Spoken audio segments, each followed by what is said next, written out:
Hello everyone, I'm Jonathan. I'm Crystal. And this is Garbage Horror Haunt Review 2019, talking about the Dungeon of Doom, technically in Kemah, Texas, which is about 35 miles outside of Houston going toward the ocean. Right. A haunted attraction put on by the Kemah Boardwalk. I hope I'm saying Kemah right. I never actually heard anyone say it while we were there. No, we didn't.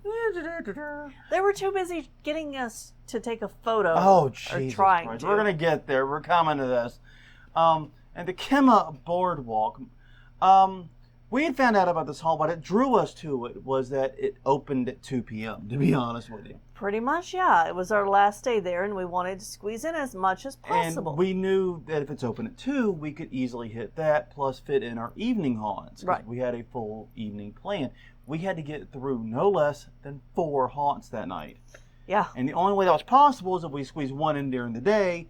This was a daytime haunt. So immediately, we were intrigued. Yes. And you know what?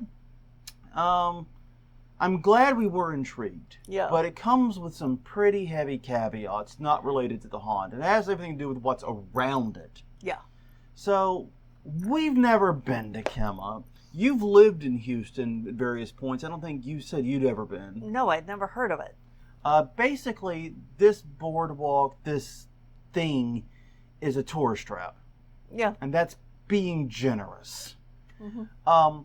We got there, first things first, we were ambushed with a $9 parking fee. Yes. Like, in cash only. Yeah. Cash only parking fee. We didn't actually have $9 on us, so while they're out doing laps around the parking lot, I'm having to run to the ATM to get a 20 out so we can go park. So that was not a fun way to start it. It was not. But then we get out of the car, we walk down the stairs of the parking garage, we hit the boardwalk, we go try to find the Dungeon of Doom because nobody other than me watched mid-1990s WCW is what I've learned. Yeah. Because you wouldn't name your haunt Dungeon of Doom if you had. No, you wouldn't. I'm guaranteeing that. But anyways, we start roaming the boardwalk trying to find this haunt. We can't find it. No. We find the roller coaster. We find the carousel. We find the little place where you play arcade games. We find all this stuff. We get harassed 3 times by people wanting to take our fucking picture. We try to buy a beer. It's $7.25 for a beer. Yeah. For the record, that's half the price of the ticket to the haunt. Yeah. And it drives me crazy because I grew up going to boardwalks. In South Carolina, Myrtle Beach, the boardwalk was the place where broke teenagers went and had a cheap good time along the ocean playing arcade games and getting sodas and stuff. This wasn't that. No, definitely not. This was like Disney World tried to produce a boardwalk and price it accordingly. So anyways, we finally break down and ask someone, where's the haunt? Yeah. Oh, it's in the parking garage. You can't miss it. No, the first guy is like, oh, it's over that way. You can't miss it. Yeah. They won't let you miss it. They won't. Yeah, they did 3 times. Yeah. Then the second person's like, yeah, it's the bottom floor of the garage. You mean the garage we were just in? Yeah. The garage we parked in? The garage we exited from? Mm-hmm. The garage that had no signs whatsoever inside on the ground floor. It turns out we had literally walked right the hell past it, pretty much, without ever knowing it was there. Nope. Including the ticket window. I had no idea. And in fact, when on the way out, we checked, and we stood at the foot of the stairwell where we came out at after parking the car, looked right down it, and since we were kind of had a side view of it, could not see any evidence of its existence that was obvious. No. So that was frustrating. Yes. Basically, we wandered past people trying to take our photos and everything else a whole bunch of times for no reason. We literally parked on top of it. Literally. I know. I know. So anyways, we get our tickets and we go to the haunt. And breathe in, breathe out, purge yourself of that salty boardwalk air and the salty boardwalk environment, and think about the haunt. Yeah, and the salty nature that all of that left you in. Yeah, no kidding. The haunt itself, though, and this is where I kind of have to reel it in, was actually a lot of fun. Yeah, it was.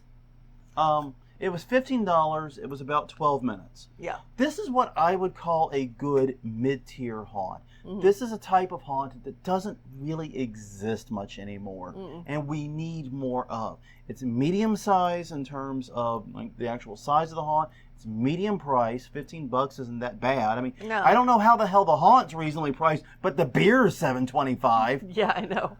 Who the hell's in charge of pricing? But long and short of it is, yeah, it was a pretty decent haunt. The actors are really what sell it, though. They are. There was a handful of actors in there. It wasn't like super staffed, Right. but these actors are all over the place, and you get multiple interactions with each actor. Yes. And they are putting their all into it. My God. They are, and the scenes are well done. Mm-hmm. They use some good scare tactics. They do one thing that annoys me, Yeah, but they would repeatedly use the animatronic as a scare, basically. exactly. Which doesn't work. And and here's the thing, guys. I get this. You spend a lot of money on an animatronic. It's expensive. It's one of your big buy-ins. So you want to make goddamn well sure everyone sees it. Yeah. Feel ya. I feel ya. Bad idea. Mm-hmm. Animatronics are great distracts. They're great to get people looking and trying to figure out what the heck's going on. And then, boom, actor from another direction.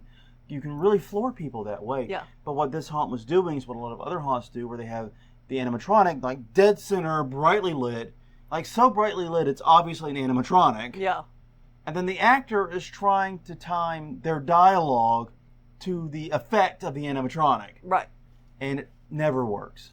No, it doesn't. And I feel, because one of my earliest memories of acting in a haunt was trying to get a stupid animatronic that had a long fucking delay on it to work.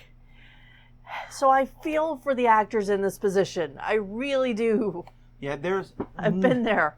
There is literally nothing fun about being stuck trying to, because like two people can do a distract and startle very well. One person comes in, starts chatting them up, starts getting the attention away, then boom, someone comes in from the other direction. Right. That works very well. When your partner is an unfeeling, emotionless, cannot communicate animatronic, it is frustrating. Yeah. And I've been there too. So I feel for the actors. They were working their butts off. And like I said, the sequences where they just got to be, Yeah. they were amazing. They were bouncing off the wall, literally. Yeah. Like, I'm not even exaggerating. Bouncing, climbing, jumping. I don't know how the hell the walls held up. No, there was the one girl who was climbing up in the ceiling. And that's one of the things here, is that they did have a lot of female haunters and scare roles. Yeah. Which was nice to see. Yeah, they did have that. Like I said, the actors were really what sold it. The scenes, some of the scenes were excellent, some were less excellent. Right.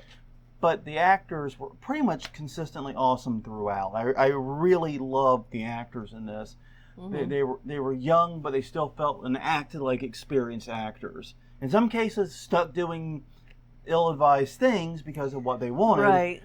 But they were giving it, they really were giving it their all, and it showed. And considering we were there like 3 p.m. on a Sunday, I mean, we're the jerks here. Yeah, but it was easy to get lost in the scenes and forget that you were in the bottom of a garage. Yeah, and that was one genius thing about it, was by putting it in the bottom story of the garage, you couldn't tell it was 3 p.m. No. It felt like it could have been midnight. It felt like it could have been any time at night. It was perfect. It was the perfect dark room in many ways. So that worked out really well too. Like I said, I mean, the haunt itself was great. If I didn't have to pay $9, if I didn't have to go past all the people trying to take my photo, if I didn't have to deal with all of that extra stuff, it would be an amazing experience. So basically, if you're going to this boardwalk, please go to this haunt. If you're already there, is it worth a special trip out? That's way more difficult, and it's not the haunt's fault if it isn't. No, there's just a lot of overhead around it, whereas where we've been talking about how other haunts in Texas do such a great thing with the Midway. Yeah. This one, it was just frustrating. And the Midway and everything else didn't fit with what they were doing. They offered the all-encompassing pass where you could ride the rides and go to home. I think it was like 36 and change for that. And I mean, if that's what we were there for, if we were going to do all of the rides and everything else, if we were a little better prepared to do all of that, then it would have, not been as much of an aggravation as paying $9 for parking and then not having anything to do. But time-wise, financially, we were not there for that, No. and that made it a frustrating experience. Like I said, and plus, honestly, I don't think that's a boardwalk I'd want to hang out at anyway, personally. I think I'm a little older than the target demographic for much of it. B, it's definitely pricier than what I'm willing to pay for a place. Because we went from here to a German beer garden nearby, where we got beer that was the same price as the Michelob Ultra. Yeah. Just to put it in perspective, we got like high-end German beer for roughly the same price as the Mich Ultra. I'd rather hang out there. Yeah. Personally. And we did. It was a good choice. It was. Good choice. Good decision. Yeah. So, yeah, I mean, I love the haunt. I just wish it didn't come with the overhead that it comes with it where it is. Yeah. And so, God, I think that's the best way for me to think about it. It's a good haunt, a decent value, great actor, some decent scenes, and some good tactics to run, some bad tactics too. But a lot of good going on here. It's just, why did it have to be there? I don't know. Oh, well, I got nothing else. On that note, everyone, I'm Jonathan. I'm Crystal. And this has been Garbage Horror Haunt Review 2019 for the Dungeon of Doom at the Kemah Boardwalk in Kemah, Texas, right outside Houston. We will see you guys next time.